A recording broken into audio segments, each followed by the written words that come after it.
ఏల గొంతుల్లో మారు మ్రోగేలా వేదనలు తొలగించేలా సంగీతమే సందేశంలా సంగీతమే సందేశంలా హృదయాలను కదిలించగా హృదయాలను కదిలించగా కృప చూపిన యేసయ్యా నీపైనే ఆనుకొని రాస్తున్న స్తుతి కావ్యం నీ కొరకే పూనుకొని చేస్తున్న ప్రతి కార్యం నీ మహిమకై ఫలించగా నీ మహిమకై ఫలించగా కృప చూపిన యేసయ్యా.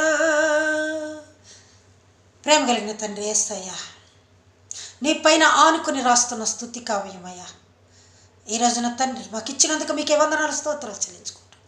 ఈ రోజున మాతో మీరు ఏమి వాక్యం ద్వారా మాట్లాడబోచున్నారు, ఆ వాక్యం మా హృదయాల్లో ఫలింపచేసి మీ కృపతో నింపబడేలాగా నీ రక్షణ మార్గంలో నడిపించే బాటుగా మమ్మల్ని తయారు చేయమని యేసయ్య పరిశుద్ధ దివ్యనామములో అడిగి వేడుకుంటున్నా తండ్రి.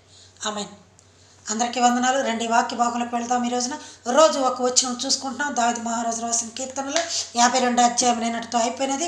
ఈరోజు 53వ అధ్యాయం చూసుకోబోతున్నాము.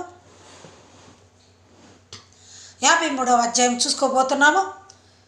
ప్రధాన గాయకునికి రాగం మీద పాడదనే దావీదు రచించిన దైవధ్యానము. దావీదు రచించిన దైవధ్యానమును మనం ఈరోజు చూసుకోబోతున్నాం. 53వ అధ్యాయము. రండి ప్రియులారా, వీలైతే బైబిల్ తీయండి. 2 మాటలు, ఎక్కువేం లేదు, 2 మాటలు ఈరోజు వాగ్దానంగా మనం చూసుకోవచ్చు. ఆ మాటని ప్రభు వారు ఇచ్చిన ఈరోజు వాక్య సందేశముని చూసుకుందాం. దేవుడు లేడని బుద్ధిహీనులు మొదటి వచనం 53వ అధ్యాయం కీర్తనల గ్రంథము, మరి దావీదు రచించిన దైవధ్యానము 1వ వచనం.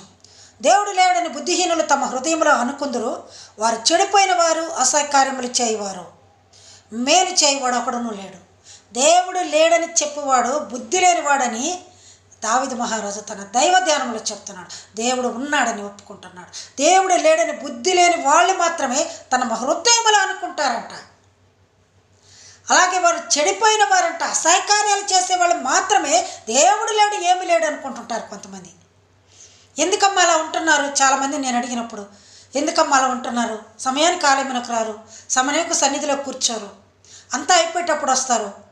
ఏందమ్మా అంటే, ఏముందిలే పాస్టమ్మ గారు, దేవుడు ఉన్నాడా? అసలు మాకు నమ్మకం లేదు, మాకేం జరగట్లేదు. అలాంటి వాళ్ళు బుద్ధి లేని వాళ్ళని